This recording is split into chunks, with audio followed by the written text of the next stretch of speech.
Praise the Lord. ദൈവവചന പഠനത്തിന്റെ 7ാമത്തെ ക്ലാസ്സിലേക്ക് നമ്മൾ കടന്നു വന്നിരിക്കുകയാണ്. കഴിഞ്ഞ ക്ലാസ്സുകളിൽ രക്ഷിക്കപ്പെട്ട ഒരു വ്യക്തിക്ക് വചനത്തോടുള്ള സമീപനം അല്ലെങ്കിൽ നമ്മൾ ചെയ്യേണ്ടതായ 9 കാര്യങ്ങളെ കുറിച്ചാണ് നമ്മൾ ചിന്തിച്ചത്. അതിൽ 7 കാര്യങ്ങൾ കഴിഞ്ഞ ദിവസങ്ങൾ നമ്മൾ ചിന്തിച്ചു. 1 വാഞ്ചിക്കണം, 2 കണ്ടെത്തണം, 3 അനുസരിക്കണം, 4 പരിശോധിക്കണം, 5 വിശ്വസിക്കണം, 6 ധ്യാനിക്കണം, 7 ഈ വചനത്തിൽ നമ്മൾ എന്ത് ചെയ്യണം? മുറുകെ പിടിക്കണം. ഇന്ന് നമ്മൾ നിലനിൽക്കണം, ഈ വചനത്തിൽ നമ്മൾ നിലനിൽക്കണം എന്നുള്ള വിഷയത്തെ കുറിച്ചാണ് ചിന്തിക്കുന്നത്. അതിനാധാരമായിട്ട് യോഹന്നാന്റെ വിശേഷം 8-ാം അധ്യായം 31-32 വാക്യങ്ങൾ ഞാൻ വായിക്കുന്നു. തന്നിൽ വിശ്വസിച്ച യഹൂദന്മാരോട് യേശു, എന്റെ വചനത്തിൽ നിലനിൽക്കുന്നു എങ്കിൽ നിങ്ങൾ വാസ്തവമായി എന്റെ ശിഷ്യന്മാരായി സത്യം അറിയുകയും സത്യം നിങ്ങളെ സ്വതന്ത്രമാക്കുകയും ചെയ്യുമെന്ന് പറഞ്ഞു. അപ്പോൾ ഒരു കൂട്ടം യേശുവിൽ വിശ്വസിച്ച യഹൂദന്മാരോട് യേശു പറയുകയാണ്, നിങ്ങൾ എന്റെ വചനത്തിൽ നിലനിൽക്കുന്നു എങ്കിൽ നിങ്ങൾ വാസ്തവമായ എന്റെ ശിഷ്യന്മാരായി. നിങ്ങൾക്ക് മാത്രമേ സത്യം അറിയാനും പറ്റുള്ളൂ, സത്യം നിങ്ങളെ എന്ത് ചെയ്യുള്ളൂ? സ്വതന്ത്രമാക്കുകയും ചെയ്യുകയുള്ളൂ എന്ന് യേശു പറയുക. അതായത് യേശുവിന്റെ കാലത്ത് യേശുവിന്റെ കൂടെ 4 ഗ്രൂപ്പുകാർ നടന്നിരുന്നു. 1 അപ്പം തിന്നാൻ നടന്നവരാ, 2 അത്ഭുതവും അടയാളം കാണാൻ നടന്നവരാ, 3 യേശുവിന്റെ നല്ല ഉപദേശം കേൾക്കാൻ നടന്നവര്, 4ാമതായിട്ട് യേശുവിന്റെ കുറ്റം കണ്ടുപിടിക്കാൻ നടന്നവര്. അപ്പൊ ഇന്നും ഈ 4 ഗ്രൂപ്പും ഇന്നും ഉണ്ട് അല്ലെ. ചിലർക്ക് അത്ഭുതവും അടയാളവും മതി, രോഗസൗഖ്യത്തിന് വേണ്ടി യേശുവിനെ പിൻപറ്റുന്നവര്. ചിലർക്ക് എന്താണ് സാമ്പത്തിക കാര്യങ്ങൾ, ഭക്ഷണത്തിന്റെ കാര്യങ്ങളൊക്കെ കിട്ടണം, അതിനുവേണ്ടി നടക്കുന്ന ചിലര്. ചിലരാണ് യേശുവിന്റെ ഉപദേശത്തിന്, യേശുവിന്റെ കുറ്റം കണ്ടുപിടിക്കാൻ നടക്കുന്നവര്. അങ്ങനെ ഒരു ഗ്രൂപ്പുണ്ട്. സഭയുടെ സംഘടനകൾക്ക് കുറ്റം കണ്ടുപിടിക്കാൻ നടക്കുന്നവര്. 4ാമതായ ഒരു ഗ്രൂപ്പാണ് യേശുവിന്റെ നല്ല വചനങ്ങളെ കേട്ട് അതനുസരിക്കുവാനും സ്വർഗത്തിൽ പോകുവാനും ആഗ്രഹിക്കുന്ന ഒരു ഗ്രൂപ്പാണ് 4ാമത്തെ ഗ്രൂപ്പ് എന്ന് പറയുന്നത്. അപ്പൊ ഈ 4ാമത്തെ ഗ്രൂപ്പുകാരോടും എല്ലാവരോടുമായിട്ടാണ് യേശു പറയുന്നത്. 4 ഗ്രൂപ്പിനോട് യേശു പറയാണ്, നിങ്ങൾ എന്റെ വചനത്തിൽ നിലനിൽക്കുന്നുവെങ്കിൽ നിങ്ങൾ വാസ്തവമായി എന്റെ ശിഷ്യന്മാരായി. അപ്പോൾ രക്ഷിക്കപ്പെട്ട ഒരു വ്യക്തി വചനത്തിൽ നിലനിൽക്കണമെന്ന് ദൈവം ആഗ്രഹിക്കുക. ഇടയ്ക്കിടയ്ക്ക് ദൈവകൃപ വിട്ടുപോകരുത്, വചനം വിട്ടുപോകരുത്, വിശ്വാസം വിട്ടുപോകരുത്. നമുക്കത് ചിന്തിക്കാം. വിശ്വാസം നിലനിൽക്കണം എന്ന് പറയുന്നുണ്ട്, ദൈവകൃപയിൽ നിങ്ങൾ നിലനിൽക്കണം എന്നൊക്കെ പറയുന്നുണ്ട്.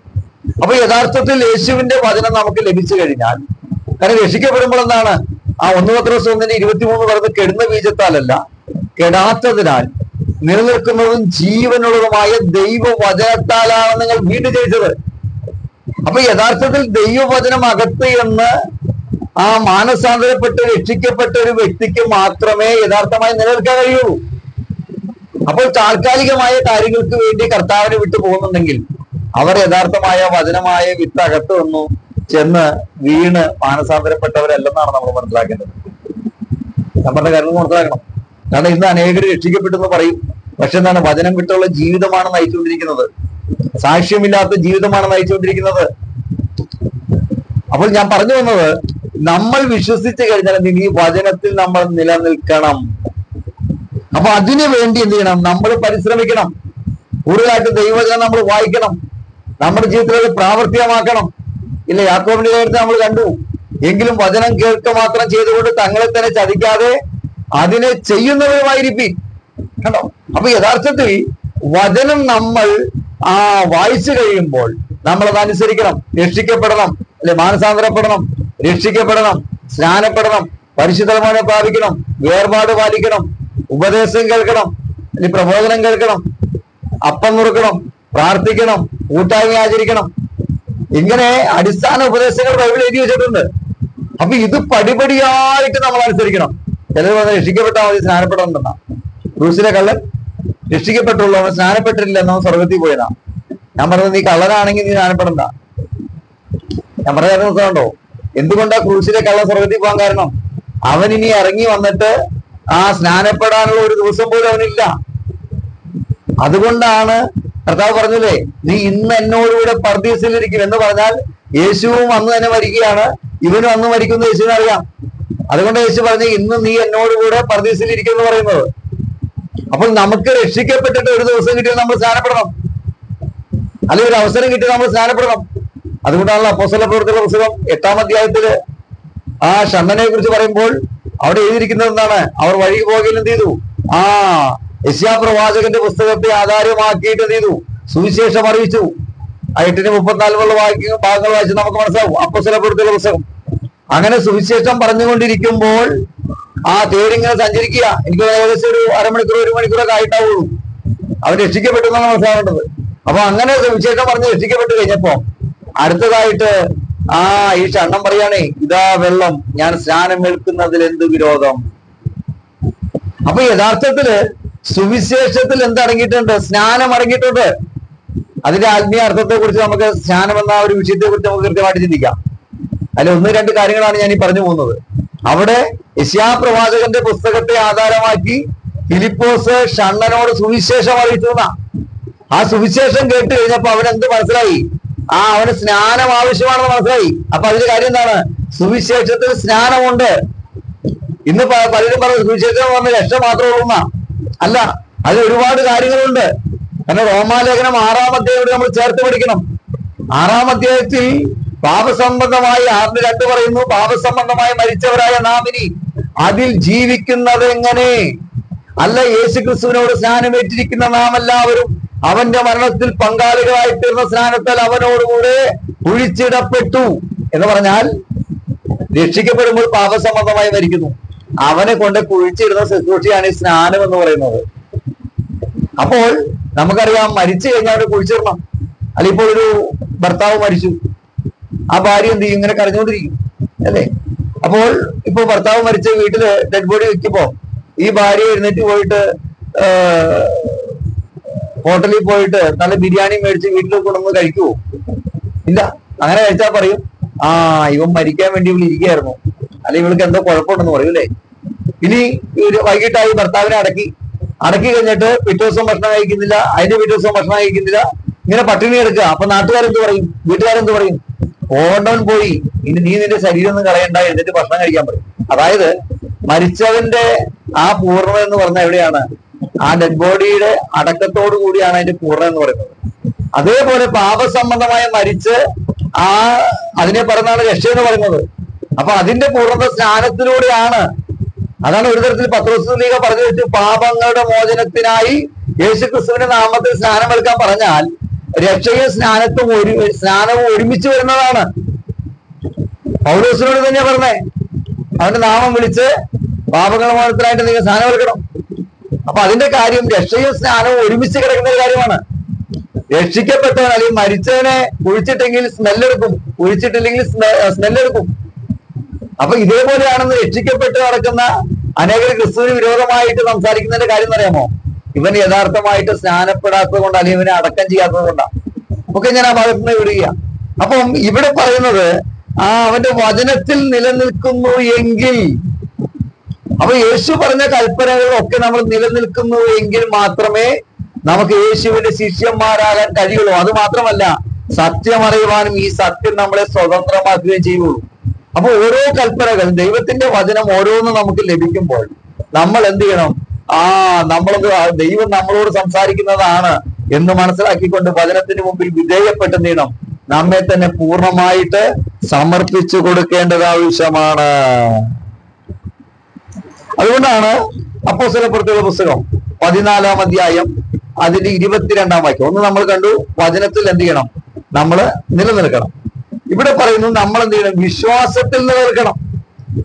അവിടെ പറഞ്ഞു 14:22, വിശ്വാസത്തിൽ നിലനിൽക്കണമെന്നും നാം അനേക കഷ്ടങ്ങൾ കൂടി ദൈവരാജ്യത്തിൽ കടക്കേണ്ടതാകുന്നു എന്നും പ്രബോധിപ്പിച്ച് ശിഷ്യന്മാരുടെ മനസ്സിനെ ഉറപ്പിച്ചു പോന്നു.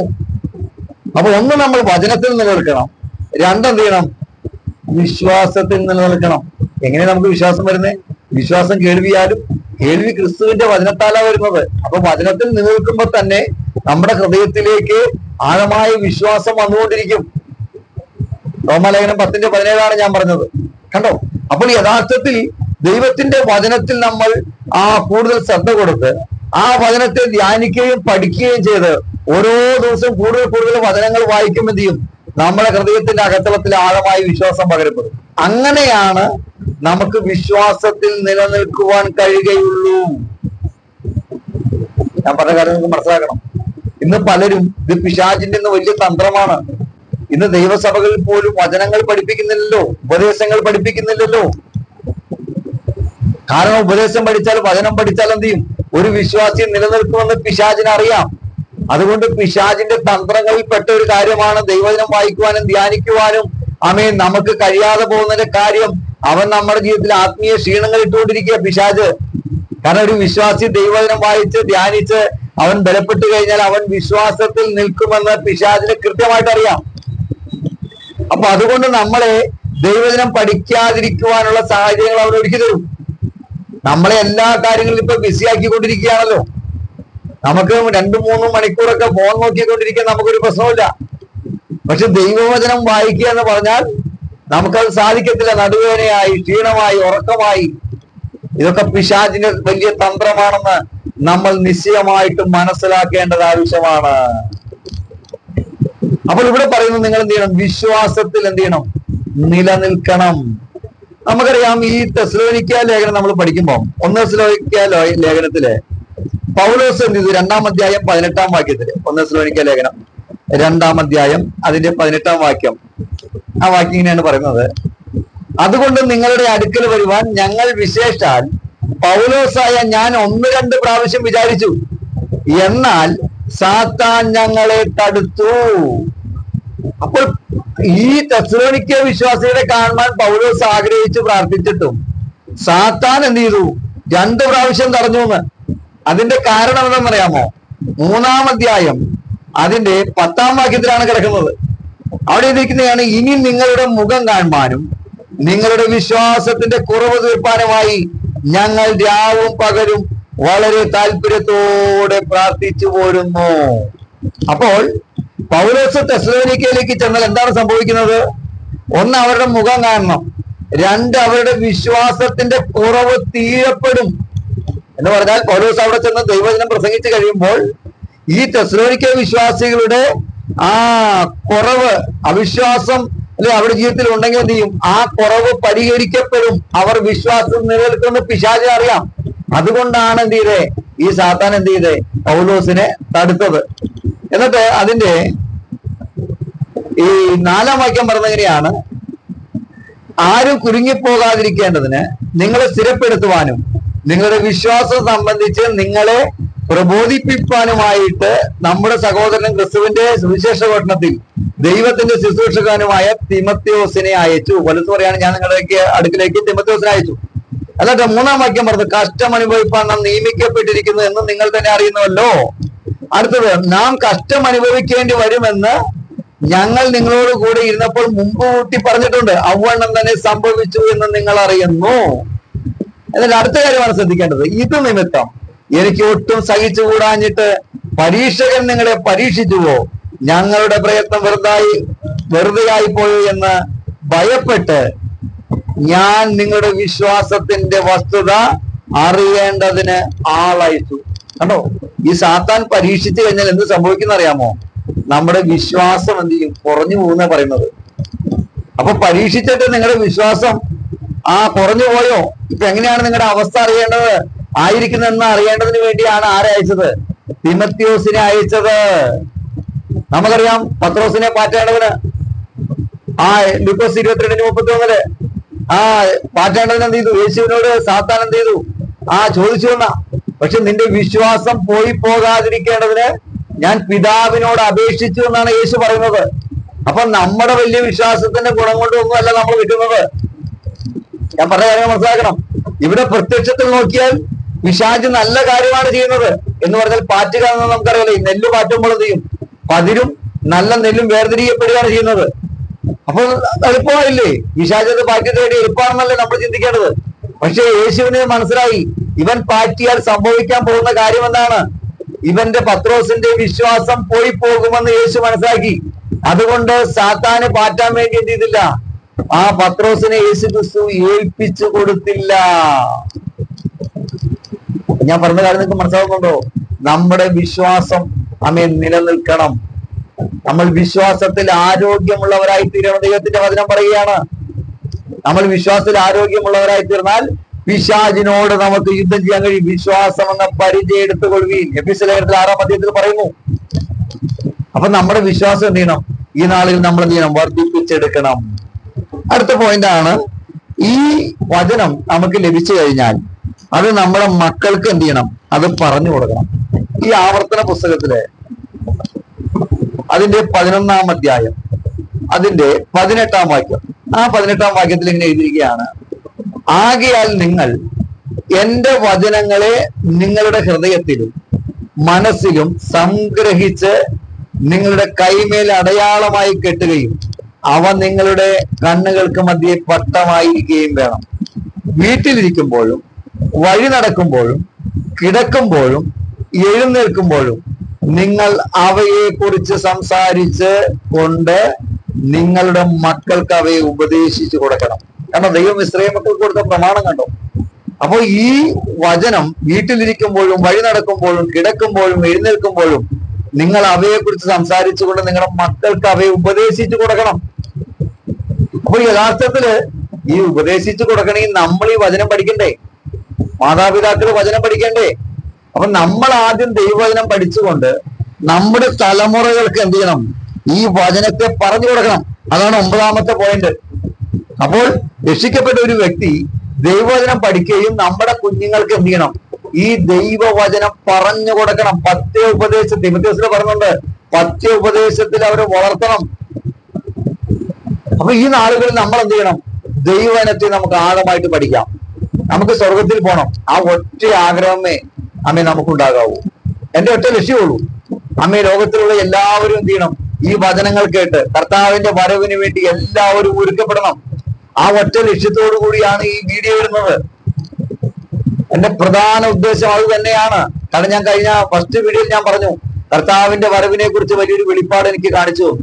അന്ന് മുതൽ ഞാൻ കർത്താവിന്റെ വരവിനെ കുറിച്ച് പഠിക്കുകയാണ്, ചിന്തിക്കുകയാണ്. അതാണ് നമ്മള് ഷോർട്സിൽ നമ്മൾ ഇടുന്നുണ്ട്. കർത്താവിന്റെ വരവിന് എടുക്കപ്പെടാനുള്ള യോഗ്യതയെ കുറിച്ചാണ് നമ്മൾ ഷോർട്സിൽ ഇടുന്നത്. അങ്ങനെ 10-50-ലധികം വചനങ്ങൾ കർത്താവ് എനിക്ക് തന്നു. അതുകൊണ്ടാണ് ഈ വചനത്തെ കുറിച്ച് സംസാരിക്കുന്നത്. ദൈവവചന പ്രകാരം ഒരുക്കപ്പെട്ട് വിശുദ്ധിക്ക് വേണ്ടി വേർപാടിന് വേണ്ടി ജീവിച്ചാൽ മാത്രമേ നമുക്ക് സ്വർഗരാജ്യം അവകാശമാക്കാൻ കഴിയുള്ളൂ. ഇന്ന് ഈ പ്രവാചകന്മാർ നമ്മളെ അല്ലെ, നല്ല പ്രവാചകന്മാർ ഇഷ്ടംപോലെ ഉണ്ട് കേട്ടോ. എനിക്കറിയാവുന്ന നല്ല പ്രവാചകന്മാരുടെ സ്നേഹിതന്മാരുണ്ട്.